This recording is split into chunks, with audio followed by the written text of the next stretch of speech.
Night duty সেরে বাড়ি ফিরে দরজা খুলে যদি এইরকম একটা দৃশ্য দেখা যায়, মনটা বেশ খুশি হয়ে যায়। কারণ আমার ভাগের বেশ খানিকটা কাজ অনমিত্র সেরে ফেলেছে। ফ্রেশ হয়ে তড়িঘড়ি করে এসেছি রান্নাঘরে, বানাবো হচ্ছে চিকেন। কি বানাবো চিকেন দিয়ে, আর এদিকে এই যে চাল ভিজিয়ে রাখা আছে দেখা যাচ্ছে। চলো দেখি কি বানাই, তোমাদের সাথে শেয়ার করব। এই যে ভাতের জল আমি এসে বসিয়ে দিলাম, এটা একটু ফুটতে লাগুক, ততক্ষণে আমি এই যে এই সবজিগুলো একটু কেটে রেডি করে নিই। হ্যালো, আরও একটা নতুন সকাল, সঙ্গে আমার নতুন দিনের একটা গল্প। সবজি মোটামুটি দেখো কেটে গুছিয়ে নিয়েছি, আর এই যে সবজি কেটে গুছিয়ে নিতে নিতে এদিকে দেখো আমার ভাতের জলও ফুটে উঠেছে। এবার চাল দিয়ে দেবো। অ্যাকচুয়ালি এভাবেই আমরা টাইমটা ম্যানেজ করার চেষ্টা করি। চাল দেওয়া হয়ে গেছে, এবার গ্যাসের সিমটা লো করে দেবো। এইভাবেই একটু এইদিকে কিছুটা রসুন ছাড়িয়ে এর মধ্যে দিয়ে দেবো, কারণ আজ আমি বানাবো বাটার গার্লিক চিকেন। এবার একটু ফাইন চপ করে নেব। করে রসুন ছাড়াতে না প্রচুর টাইম যায়, নাইট করে এসে ওই ধৈর্য টাইম কোনোটাই আপাতত আমার নেই। তোমাদের বলছিলাম বানাবো বাটার গার্লিক চিকেন, সেই জন্য তোমার এখান থেকে খানিকটা রসুন আমি এইবার এটার মধ্যে একটু বাটার দিই, রসুনটার সাথে ভালো করে নিয়েছি। আর এদিকেও চিকেনটা ধুয়ে ফ্রেশ করে একটা বাটিতে নিয়ে নেব। চিকেন তো এদিকে নেওয়া হয়ে গেছে, কিন্তু এইদিকে মনে হচ্ছে ভাতটাও হয়ে গেছে। হ্যাঁ, ভাতটা উপর দিয়ে নিই, তারপর চিকেনের ম্যারিনেশনটা দেখাচ্ছি। আবার সেই নিনজা টেকনিক। ভাত এখানে উপর দিয়ে দিয়েছি, এইবার চলো চিকেনে কি কি দেবো দেখাচ্ছি। প্রথমেই দেবো বেশ খানিকটা নুন, তারপর দিয়ে দিচ্ছি লেবুর রস, এই যে কেটে রাখা রসুন কুচি পুরোটাই আমি এখানে দিয়ে দেবো। জাস্ট একটু এই যে বাটিতে বাঁচিয়ে রেখেছি এটা উপরে দেওয়ার জন্য। ব্যাস, এবার ভালো করে মাখতে হবে। উপর থেকে একটু গোলমরিচ গুঁড়ো আমি দিচ্ছি। এই যে এটা হলো ফার্স্ট স্টেজের ম্যারিনেশন, এটার পর 10 মিনিট মতো রেস্ট দিয়ে আমি সেকেন্ড স্টেজ ম্যারিনেশন দেখাবো। মাংসটা একটু রেস্টে থাকুক, ততক্ষণে আমি একটা কড়াই বসিয়ে তাতে একটু চিকেন দিয়ে সটে করতে দিয়েছি। ওটা আর দেখালাম না, এদিকে ভাতের উপর তুলে রেডি করে নিলাম। মধ্যে একটা গোটা টক দই পড়ছে না, এসে অ্যাড করে দিলাম। বেশ খানিকক্ষণ এই টক দইটা দিয়ে ভালো করে মেখে নেব।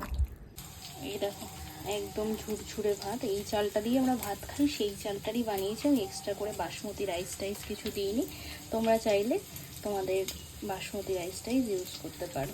চলো এবার দেখি ওদিকে চিকেনের কি অবস্থা। আমি রাইসটা বানিয়ে নিই। প্রথমে দিয়ে দেবো এর মধ্যে একটু রসুন কুচি, আর দিয়ে দেবো এই যে কেটে রাখা পেঁয়াজ কুচিটা, ভালো করে মিক্স করে নেবো। এর মধ্যে আমি বাকি সবজিগুলো অ্যাড করে দিলাম। এইবার ভালো করে একটু এপাশ ওপাশ নেড়ে চেড়ে মিক্স করে নিয়ে নুন, একটু চিনি, ভেজে রাখা ডিম কুচিগুলো, চিকেন অলরেডি এর মধ্যে দেওয়া আছে, ভালো করে মিক্স করে নেব। এইবার আস্তে আস্তে ভাতগুলো অ্যাড করে দেবো, হালকা হাতে মিক্সড করব আর ভাত অ্যাড করব। দেখলে তো কতটা ইজি বাড়িতে এইভাবে মিক্সড রাইস বানানো। রাইস মোটামুটি রেডি, এবার একটু লিড দিয়ে ঢেকে সিমটা একটু লো করে দেবো যাতে ফ্লেভারটা পুরো রাইসে যায়। এইবার পালা হচ্ছে এই চিকেনের। এইবার ঢাকনা সরিয়ে একটু দেখে নেওয়ার পালা। এরকম ছিটছিট আওয়াজ হচ্ছে, মানে মোটামুটি হয়ে গেছে, এই যে গরম হয়েছে। এইবার এটা নামিয়ে ফেলবো। ব্যাস, রান্না কমপ্লিট। একটা জাম্বো সাইজের বাটি আমি নিয়ে এসেছি, এবার এইটার মধ্যেই আমি রাইসটাকে রেখে দেবো, কারণ অনুমিত্র রাত্রে এসে খাবে, সকালে ব্রেকফাস্ট মানে দুপুরে যে লাঞ্চ হসপিটালে নিয়ে যায় সেটাই নিয়ে যাবে, এইটা দিয়ে হয়ে যাবে। বাটিটা কিন্তু অনেক বড়, এই যে এক বাটি ভরে ভরে ভরে দিয়েছি। এইবার এটাকে লিড আটকে আমি রেখে, এইবার পালা আমার টিফিন বক্সের। এই যে চলে এসেছে, রেস্ট অ্যামাউন্টটা আমি আমার জন্য নিয়ে নেব এখানে। ব্যাস রেডি, আমার বক্সও কমপ্লিট। চাপা বন্ধ করে এটা সরিয়ে রাখার পালা। এইবার হলো মেন, এই যে কড়াইটা, সেই কড়াইটাই আমি ইউজ করবো। আর ধুচ্ছি না, কারণ এটা আমি বেশি কিছু ইউজই করিনি, কোনো তেল মশলাই নেই এর মধ্যে। এই যে আগে থেকে যে বাটারটা আমি রসুন দিয়ে গুলে রেখেছিলাম সেইটা আমি দিয়ে দিলাম, আর ভালো করে একটু স্প্রেড করে দেবো। আর এর মধ্যে দিয়ে দেবো এই একটা পেঁয়াজ কুচি, একদম সুন্দর ফাইন চপ পেঁয়াজ এইবার পেঁয়াজটা দিয়ে একটু হালকা এপাশ ওপাশ করে নিয়েই এর মধ্যে আর একটু গোলমরিচ গুঁড়ো আমি দেবো। এইবার দিয়ে দেবো এই যে ম্যারিনেট করা চিকেনটা। ব্যাস 80% কাজ ধরে নাও হয়েই গেছে। এইবার ভালো করে একটুখানি কষিয়ে নিতে হবে যাতে টক দইয়ের ওই কাঁচা কাঁচা ফ্লেভারটা না থাকে। তারপর ভালো করে নাড়াচাড়া করে এই লিড চাপা দিয়ে দিই, এবার জাস্ট ভুলে যাও। চলো এই ফাঁকে টুক করে একটু ছাদ থেকে ঘুরে আসি। আজ ডাইরেক্ট স্নান করে একেবারে রান্নাঘরে এসেছি, তাই জন্য এই কাজগুলো আর করা হয়নি। জামা কাপড়টা মেলতে হবে, বাইরে বেশ ভালো রোদ উঠেছে। আসলে নাইট করে এসে না চারিদিক গুছিয়ে নিতে একটু হ্যাপাজার্ট হয়েই যায়, কোনটার পর কোনটা করলে তাড়াতাড়ি হবে এসব ভাবতে ভাবতে দুটো একটা কাজ টুক করে মিস করেই ফেলি। দাঁড়াও, জামা কাপড়টা মেলা হয়ে গেলে আজ তোমাদের ছাদ বাগানে একটা অদ্ভুত জিনিস দেখাচ্ছি। অদ্ভুত জিনিস দেখো, কোনটুকু সবেদা গাছ আর কত সবেদা হয়েছে এই ছাদ বাগানের গাছটায়। এই যে আকাশটা কি সুন্দর লাগছে দেখো, ওয়াও! আর এইদিকে হয়েছে কত বেলি ফুল, এই যে কি সুন্দর যে গন্ধ তাদের। এই গন্ধর কথা বলতে গিয়ে মনে পড়লো কেমন একটা পোড়া পোড়া গন্ধ আসছে নিচ থেকে। দৌড়ে নিচে এসেই ছুট লাগালাম রান্নাঘরের দিকে, দেখি গিয়ে আমার মাংসের কি হাল। দেখলে তো ঠিক সময় এসেছি। হালকা নাড়াচাড়া করে এতে অ্যাড করে দেবো খানিকটা জল, বেশ খানিকটা জল। এইবার গ্যাসের ফ্লেমটা হাই করে দিয়ে আবার ঢেকে দেবো 5 থেকে 7 মিনিটের জন্য, জলটা টেনেও যাবে, ঝোলও সুন্দর হয়ে আসবে। ভাগ্যিস গন্ধটা পেয়েছিলাম, না হলে আর একটু পরে এলেই যেত পুড়ে। দেখি এবার নুন মিষ্টিটা একটু চেখে দেখে নিই। আর ওই যে একটু বাঁচিয়ে রাখা রসুন ওপর থেকে ছড়িয়ে দিলাম। এইবার আবার একটু লিড চাপা দিয়ে 2-4 মিনিটের অপেক্ষা। ব্যাস রেডি আমার বাটার গার্লিক চিকেন। এইবার আরও একটা কাজের বলে আমি মাংসটা তুলে বাকি রেস্ট অ্যামাউন্টটা আমার হসপিটালের জন্য একটুখানি একেবারেই বেড়ে রেখে দিই, তাহলে আর সন্ধেবেলা বেরোনোর আগে তাড়াহুড়ো লাগবে না।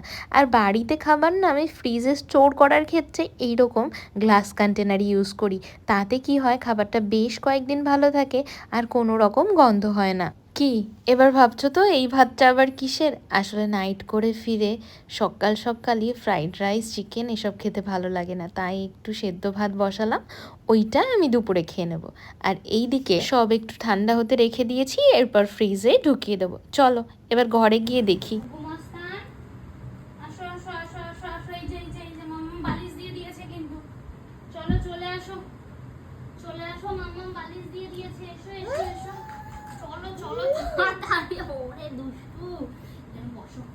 আবার হাত থেকে বের করেছিস তুই, আবার গাড়ি নিয়ে এসেছিস খাটে, কি করবি তুই? নে জল খা, নে জল খা, জল খেয়ে নাও, জল খেয়ে নাও। আর তো না, এবার শুই করো, গাড়ি রেখে দাও, গাড়ি উঠে, আবার গাড়ি উঠে, চল শুই করো, শুই করো, শুই করো, তোমার বাড়ি সেই যে শুই করো তাড়াতাড়ি।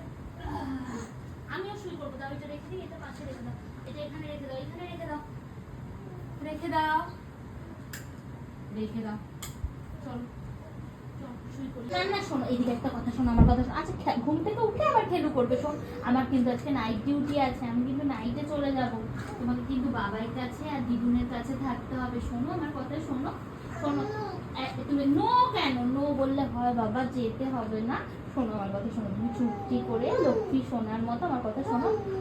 আচ্ছা আচ্ছা নো নো নো বললে হয়, শোনো তুমি লক্ষ্মী ছেলের মতো ওদের কাছে ঘুমি করবে, আর সকালবেলা চোখ খুললেই দেখতে পাবে মাম্মাম চলে এসেছে।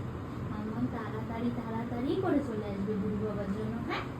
কিন্তু দুষ্টু করবে না, তাহলে কিন্তু ভাও বুড়ো আসবে।